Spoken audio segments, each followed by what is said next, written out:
ხშირად ვამბობთ, რომ აღარ მაქვს ისეთი მეხსიერება, როგორც ადრე, სხვაგან დებ რაღაცებს, ვეღარ პოვლობ მერე, ზოგჯერ სიტყვების გასახსენებლად მეტი დრო გჭირდება და ეს ასაკთან ერთად მოდის. მთავარი კითხვა ადამიანს ამ დროს აქვს, რომ ეს არის ალცჰეიმერის დაავადების საწყისი ეტაპი და მე მეხსიერებას ვკარგავ, თუ ეს არის ასაკის ნაწილი და ასაკის შემადგენელი, რომელიც ყველას გვემართება ასაკთან ერთად მეხსიერება გვიუარესდება. და რატომ ვაქცევთ ყურადღებას ამ ხელას, თუნდაც დემენციას ან ალცჰეიმერს და აქეთ დგას უბრალოდ მეხსიერების გაუარესება და ჩვეულებრივი გულმავიწყობა. რატომ და როცა ალცჰეიმერი ვითარდება ან დემენცია ვითარდება, ადამიანი კარგავს არა მარტო მეხსიერებას, კარგავს განცდას, ვინ არის თვითონ, ვინ არიან მისი საყვარელი ადამიანები და რა არის ცხოვრების აზრი. ანუ ადამიანი კარგავს თავის იდენტობას და მეტიც ასეთ მდგომარეობაშიც კი მერე ვეღარ ცოცხლობს დიდხანს. მას შემდეგ რაც კარგავს ამ ყველაფერს, ადამიანი კვდება მალე. ეს ამიტომ არის ძალიან დრამატული დაავადება და ამიტომ შიში აქვს ადამიანს რომ არ დაემართოს. ჩვენი მისია ამ დროს არის რომ პირველი გავარჩიოთ ერთმანეთისგან რა არის უბრალოდ გულმავიწყობა და რა არის დემენცია და მეორე გავაკეთოთ ის რისი გაკეთებაც შეგვიძლია რომ დემენციის რისკი შევამციროთ მაქსიმალურად. დემენციის სრული პრევენცია შეუძლებელია, რომ თქვა რომ აი 100-დან 100 ადამიანს გააკეთებენ ესენი რაღაცას და არც ერთს არ დაემართება, ეგ არ მოხდება, მაგრამ ნახევარი შემთხვევებით 100-დან 50 ადამიანს ვარ დაემართოს დემენცია, ეგ შესაძლებელია და ეს უზარმაზარი რიცხვია, ათეულობით მილიონ ადამიანს ემართება ყოველ წელს დემენცია და მის ნახევარს რომ არ დაემართოს, ეს არის უზარმაზარი რიცხვი. მას შემდეგ რაც ადამიანს დემენცია ემართება, ცხოვრობს დაახლოებით 10 წელი, ზოგი ნაკლებს, ზოგი მეტს, მაგრამ საშუალოდ რო გავასაშუალოთ 10 წლამდე. ანუ სიცოცხლის ხანგრძლივობაზეც მოქმედებს პირდაპირ. ამიტომ პირველი მე გეტყვით, როგორ გავარჩიოთ ასაკობრივი გულმავიწყობა დემენციისგან და რისი გაკეთება შეგვიძლია რომ მაქსიმალურად შევამციროთ დემენციის რისკი ან შევანელოთ მისი დადგომა. ესეც დიდი საქმეა, რომ ადამიანს 5 ან 10 წლით გვიან დაემართოს დემენცია. ესეც დიდი საქმეა, რის გაკეთება შეგვიძლია. მაგალითად, თუ დაგავიწყდა სად დადე სათვალე ან და მერე იპოვე, რომ გაიხსენ რომ ამას ვაკეთებდი, მერე ეს და მერე იპოვე, ან შეხვედი ოთახში და დაგავიწყდა რისთვის შეხვედი, მაგრამ მერე გაიხსენე, ან გასაღები ან ჩანთა ან რამეს დადე ისეთ ადგილას, სადაც ვერ პოვლობ, მაგრამ მერე გაიხსენე. ეს არ არის დემენცია, ეს არის გულმავიწყობა, რომელიც არის ასაკის ნაწილი. ხო, მაგალითად, თუ დადე ტალამი ან გასაღები სადღაც სხვაგან, ვიდრე უნდა დაგედო, მაგრამ ეს არ არის უცნაური ადგილი, ხო? მაგალითად, მაგიდის ნაცვლად დადე იმაზე რაღაც სხვა მაგიდაზე, ან დადე თუნდაც სკამზე, ან თუნდაც საწოლზე იმ მომენტში თქვათ იხდი ტანსაცმელს და დადე იქვე. შეიძლება ეს შესაძლებელია, მაგრამ თუ ეს გასაღები დადე მაცივარში, ან უცნაურ ადგილას თუნდაც ეგ საეჭვოა, ანუ ეგ შეიძლება იყოს დემენციის ნიშანი. აი ძალიან მნიშვნელოვანია, რომ ის შეიძლება რაღაცა დაგავიწყდეს, მაგრამ ისე არ უნდა დაგავიწყდეს, ან ისე არ უნდა შეიცვალოს, რომ ძალიან შეუსაბამოდ უცნაური იყოს. ეს მნიშვნელოვანი ნაწილია. ეხლა მეორეს მხრივ, დემენციის დროს ადამიანებს ავიწყდებათ ინფორმაცია სრულად. მაგალითად, დავიწყდა ეხლა 2 წუთის წინ საუბრობდით და რაზე საუბრობდით? დავიწყდა სრულად. ისე კი არა, რომ თქვათ შეიძლება ერთ სიტყვა გაახსენო და ხო, მე გამახსენდა გეტყვის რაზეც საუბრობთ, მაგრამ თუ კი საერთოდ ანუ დამახსოვრების პროცესით ვარ შედგა საერთოდ, ეგ არის დემენციის ნიშანი. დემენციის ნიშანია თუ ერთ საუბარში ერთი და იგივე რაღაცებს ადამიანი გეკითხება განმეორებითად. ზოგ ადამიანს აქვს ჩვევა, რომ უგულისხმურად მოსმენა იცის და მე შეიძლება რომ აი იქ რა იყო მითხარი და გათქმევინოს იგივე ახლდა. ეგ არ არის დემენცია, მაგრამ თუ კი ადამიანი გიმეორებს ერთი და იგივე შეკითხვებს ისე თითქოს არაფერი ყოფილა, ეგ დემენციის ნიშანია და თითქოს არ გისაუბრეთ საერთოდ. დემენციის ნიშანია ასევე თუ ადამიანი ვერ მართავს ყოველდღიურ გადაწყვეტილებებს და ყოველდღიურ თავის ცხოვრებას. მაგალითად, არ შეუძლია გადაიხადოს გადასახადები, ავიწყდება წამლების დალევა, ხო, წამლების დალევა ავიწყდება ბევრს, ან მაგაზე არაა საუბარი, რომ ისა, ანუ თავარია რომ ნიშნებით გახსენება შეიძლება დაიდოს იქვე და დალიოს ესე, მაგრამ ის რომ სრულიად დაავიწყეს რომ წამალი დასალევი ეგ მიუთითებს დემენციის ერთ-ერთ ნიშანს და ყველაზე მთავარი არის რომ დემენცია როცა აქვს ადამიანს დამოუკიდებლად ცხოვრება არ შეუძლია. ეგ არის ყველაზე მთავარი განსაზღვრელი. ანუ ადამიანის დამოუკიდებელ ცხოვრებაზე მოქმედებს, თუ არ მოქმედებს, შეუძლია იცხოვროს დამოუკიდებლად თუ არ შეუძლია. აი ეს კითხვა არის ყველაზე მთავარი.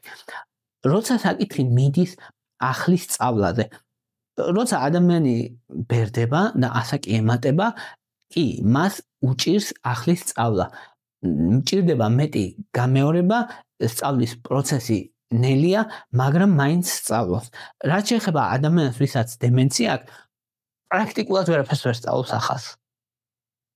თუ სწავლობს ძალიან მცირეს და უზომოდ მალე ავიწყდება. ესეც ძალიან მნიშვნელოვანი განმასხვავებელი ფაქტორია. გულმავიწყობა შეიძლება გამოიწვიოს სხვადასხვა მიზეზებმაც, რომელიც დროებითია. უხეშად რო ვთქვათ, ახალგაზრდა ასაკში თუ არის ადამიანი, მოკლედ 60 წლამდე თუ არის ადამიანი და გულმავიწყობა დაემართა, პრაქტიკულად 90% შემთხვევაში ეს სხვადასხვა ფაქტორების გამო. თუ 60 წელს ზევით არის, დაახლოებით 60%-იანი ალბათობაა რომ 60-70%-იანი ალბათობაა რომ ეს იყოს დაბერების გამო, ან დაბერების დროს ტვინის ზომა მცირდება, ჰიპოკამპის აქტივობა მცირდება და პრეფრონტალური კორტექსის აქტივობაც მცირდება. ადამიანი კარგავს კოგნიტიურ უნარებს ასაკთან ერთად 65-ის ზევით განსაკუთრებით, მაგრამ დაახლოებით 20% ადამიანს ვინც უჩივის მეხსიერების დაქვეითებას შეიძლება ჰქონდეთ მსუბუქი კოგნიტიური შეფერხება, რომელიც რეალურად წინაპირობაა ბევრ შემთხვევაში დემენციის და დაახლოებით 10%-ს აქვს დემენცია. ანუ 60-65 წელს ზევითაც ძალიან დიდი მნიშვნელობა აქვს სტატისტიკას, რომ ანუ თუ კი მეხსიერება გაგიუარეს და არ ნიშნავს ავტომატურად დემენციას. დაახლოებით უხეშად რო ვთქვათ, ადამიანს თუ მეხსიერება გაუარეს და 10%-იანი ალბათობა აქვს, რომ ეს იყოს დემენციის გამო. უხეშად. გაშეკიდა ადამიანს აქვს მომატებული რისკი აქვს, აქვს პირიქით დაკლებული რისკი. სხვა ფაქტორები, რაც ასევე მეხსიერების გაუარესებას იწვევს, არის შფოთვა, დეპრესია, სტრესი, მაგალითად თუ ნერვიულობდი სტრესის დროს არ გახსოვს სად დააყენე მანქანა, ეს შეიძლება იყოს უბრალოდ რომ უყურადღებოთ იყავი და არ შედგა დამახსოვრების პროცესი იმ მომენტში საერთოდ ამოგივარდა. თუმცა გარემოებების გახსენების მერე რაღაცას მიაგნებ დაახლოებით სად იყო. ეს სტრესის გამო, ძილის გამოც შესაძლებელია. საკმარისია ადამიანს 2-3 ღამე არ ეძინოს, ან ცუდად ეძინოს და მოკლევადიანი მეხსიერება გაუარესდება და სწავლის უნარიც გაუარესდება, იმიტომ რომ მეხსიერების კონსოლიდაცია ხდება ღრმა ძილის დროს და ძილის REM ფაზაში. ამიტომ ძილს უდიდესი მნიშვნელობა აქვს.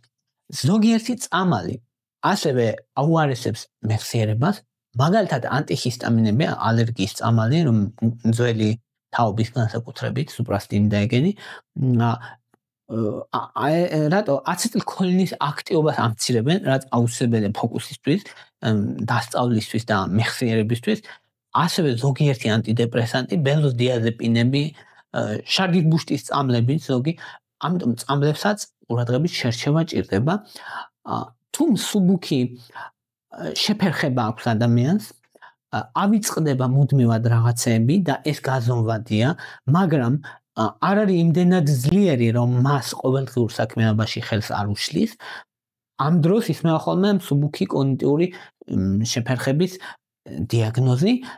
ეს თვითონ არის საშიში მაინც, იმიტომ რომ ყოველწლიურად ვისაც ეს დიაგნოზი აქვს 10%-იანი რისკი აქვს, რომ დემენციაში გადაუვა და 5 წლის ფარგლებში დაახლოებით 50%-იანი რისკი აქვს, რომ დემენცია დაემართება, მაგრამ ეს დემენცია არ არის. და ადამიანებს აინტერესებს ხოლმე კიდე ხშირად, რომ რა განსხვავება უბრალოდ მეხსიერების დაქვეითებასა და დაკარგვას შორის და დემენციას შორის მაგალითად.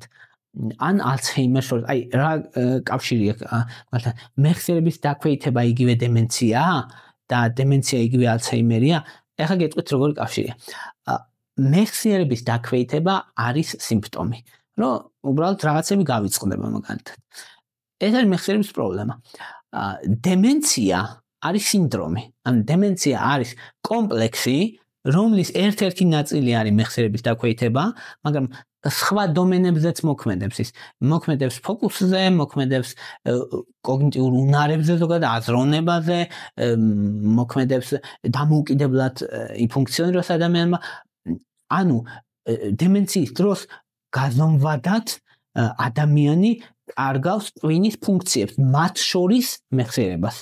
და მეხსიერების დაქვეითება ცალკე მდგომი მეხსიერების დაქვეითება და იქ კარგავს ფოკუსაც, აზროვნების უნარსაც, მოქმედების უნარსაც ინდივიდუალურად და ანუ სხვა რაღაცებს კარგავს იქ მეხსიერებასთან ერთად. ეგაა დემენცია.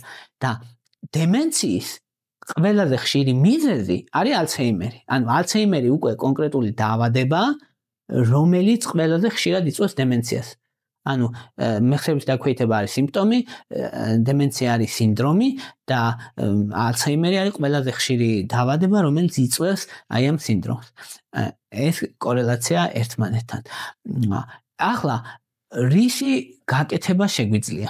დაახლოებით დემენციის 45%, ან თითქმის ყოველ მეორე დემენციის პრევენცია შეგვიძლია და როგორ არის შესაძლებელი ეს? პირველი არის რომ ქრონიკული დაავადებების მკურნალობით. მაღალი წნევა, დიაბეტი, ქოლესტერინი, თუ მხედველობის პრობლემა აქვს ადამიანს მხედველობის, თუ სმენის პრობლემა აქვს ადამიანს სმენის ისა გამოსწორების, რითიც შესაძლებელია, ანუ შეიძლება დამხმარე საშუალებების სმენის. ეს მნიშვნელოვანი ფაქტორია. მეორე არის ფიზიკური აქტივობა, დიეტა, კვება, ანუ სოციალური აქტივობა და ტვინის ვარჯიში. ტვინს როგორც კუნთი ჭირდება ვარჯიში, ასევე ტვინსაც ჭირდება ვარჯიში. ეს არის ბევრჯერ შემოწმებული, რომ ადამიანები, რომლებიც ტვინს ავარჯიშებენ, უფრო იშვიათად ემართებათ ალცჰეიმერის დაავადება. ამიტომ როგორც კუნთები უნდა ავარჯიშოთ, ისე ტვინს უნდა ავარჯიშოთ მუდმივად. დეპრესიის მკურნალობა არის მნიშვნელოვანი, სტრესის მართვა, ძილი ნორმალური და ტოქსინების გამოყენების შემცირება. ალკოჰოლი, თამბაქო და გარემოს დაბინძურება. ძალიან მნიშვნელოვანია მათ შორის ძალიან მნიშვნელოვანია წნევის კონტროლი, რადგან წნევა თუ ადამიანმა არ გაიკონტროლა, 30%-ით ემატება რისკი დემენციის. თუ კი წნევას შუა ასაკში, 50 წელი 60 წლის ფარგლებში შეინარჩუნებ 130 ქვევით დემენციის რისკი 30% შემცირებული. მეორე მნიშვნელოვანი არის ძილის აპნეის მკურნალობა. განსაკუთრებით ჭარბწონიან ადამიანს, რომელსაც ღამე სუნთქვა უჩერდებათ ხოლმე, შეიძლება გინახიათ, ან ვინმე თქვენს ოჯახის წევრთან ნაცნობს აქვს და მე აგრძელებ ისევ სუნთქვას. ხო. ამას ქვია ძილის აპნეა. ძილის აპნეა ხელს უშლის, ანუ ტვინს ჰიპოქსიურ მდგომარეობაში ამყოფებს, ხელს უშლის მეხსიერების კონსოლიდაციას და დემენციის რისკს დაახლოებით 20%-ით ამცირებ, თუ ძილის აპნეას მკურნალობ. ძილის აპნეა ხშირად გამოწვეულია ხოლმე სიმსუქნით. გლუკოზის კონტროლი არის ძალიან მნიშვნელოვანი. თუ კი გლიკირებულ ჰემოგლობინს შეინარჩუნებ 7%-ის ქვევით სტაბილურად წლების განმავლობაში, მაშინ 20%-ით ნაკლები გექნება დემენციის რისკი. მოწევას თუ აიცილებ თავიდან, განსაკუთრებით ადამიანი, რომელიც 40 წელს მიატანს და შეწყვეტავს მოწევას 50 მაინც და ასე, დაახლოებით 20% ამცირებ რისკს დემენციის. ანუ უდიდესი მნიშვნელობა აქვს რეალურად სიგარეტისთვის თავის დანებებას და ზოგჯერ 20-ზე მეტითაც ამცირებ რისკს. ამიტომ სიგარეტიც ერთ-ერთ მნიშვნელოვან ფაქტორად მიიჩნევა, რაც დემენციის რისკ ფაქტორი. ალკოჰოლის მიღების შემცირება, თუ დაიყვან დღეში 1 ჭიქა ნაკლები, ანუ კვირაში თქვა 1-2 ჭიქა და მეტი არა, მაშინ დემენციის რისკი დაახლოებით 10% გიმცირდება. რეგულარულ ფიზიკურ აქტივობას უდიდესი მნიშვნელობა აქვს. დღეში თუ 30 წუთზე მეტს ვარჯიშობ, მაშინ დაახლოებით 40%-ით ნაკლები გაქვს დემენციის რისკი, ანუ თავის ტვინში სისხლის მიმოქცევას აუმჯობესებს, სინაპტურ აქტივობას აუმჯობესებს თავის ტვინში ნეირონების შორის კავშირს აუმჯობესებს და კოგნიტიურ რეზერვს აუმჯობესებს მოკლედ. სოციალური კავშირები ძალიან მნიშვნელოვანია, ასევე სოციალური კავშირები არის ტვინის ვარჯიშები. ანუ თუ კი მაგალითად სპორტ დარბაზში დადიხარ და კუნთებს ავარჯიშებ, ადამიანს რო ურთიერთები მუდმივად ტვინი ვარჯიშდება. როცა ინარჩუნებს ურთიერთობებს, ფიქრობ ამ ურთიერთობებზე, საუბრობ, გადმოსცემა აზრს და ასე. ამიტომ სოციალური კავშირების შენარჩუნება ძალიან დიდი მნიშვნელობა აქვს. არ არის აუცილებელი სოციალურ კავშირებში არ გულისხმობ რაღაც სახალხოდ გამოვიდე ხვიდე სიტყვით ყოველ ჯერზე არა, მაგას არ გულისხმობ. თუ შეიძლება გყავდეს 2-3 ადამიანი, ვისაც რეგულარულად ურთიერთებ, მაგრამ ახლო ურთიერთობას ინარჩუნებ, საუბრობ და ასე. ძალიან მნიშვნელოვანია სოციალური აქტივობის შენარჩუნება, მუდმივი სწავლა, რადგან ადამიანი, რომელიც სწავლობს და რომელიც არ წყვეტს ცხოვრებაში ამ განათლების მიღებას და სწავლას ცხოვრების განმავლობაში 30% უმცირდება დემენციის რისკი. ანუ ვინც ჩემს ვიდეოს უყურებს, მოკლედ რეგულარულად უყურებს 30% ნაკლები დემენციის რისკი, რაც უკვე კაია. მნიშვნელოვანია დეპრესიის მკურნალობა, სტრესის მკურნალობა, ცუდი ქოლესტერინის მკურნალობა, ეს ახლად აღმოჩენილი რისკ ფაქტორია რეალურად ადამიანს, რომელსაც აქვს მომატებული ცუდი ქოლესტერინი, მეტი აქვს დეპრესიის, დემენციის რისკი, ამიტომ ქოლესტერინის მართვა მნიშვნელოვანია ძალიან. საკვები დანამატებიდან ომეგა-3 არის, რომელსაც ძალიან ბევრი კვლევები აქვს, მოკლედ რომ ადამიანის კოგნიტიურ ფუნქციებს აუმჯობესებს და ამცირებს რისკს დემენციის. B12 ვიტამინი ძალიან მნიშვნელოვანია ტვინსის და ნერვებისთვის ასევე, მაგრამ იმ შემთხვევაში თუ B12-ის დეფიციტი აქვს ადამიანს, ან თუ B12-ის დეფიციტი არ აქვს, რამე განსაკუთრებულს არ შეცვლის. და D ვიტამინი ასევე, როცა D ვიტამინის დეფიციტი აქვს ადამიანს, ძალიან მნიშვნელოვანია D ვიტამინის მიღება. აქაც თუ D ვიტამინის პრობლემა არ აქვს, მაშინ დამატებითი მიღება რამე განსაკუთრებულს არ უშველის, მაგრამ ის გასათვალისწინებელია, რომ პოპულაციის 40%-ს D ვიტამინის დეფიციტი აქვს.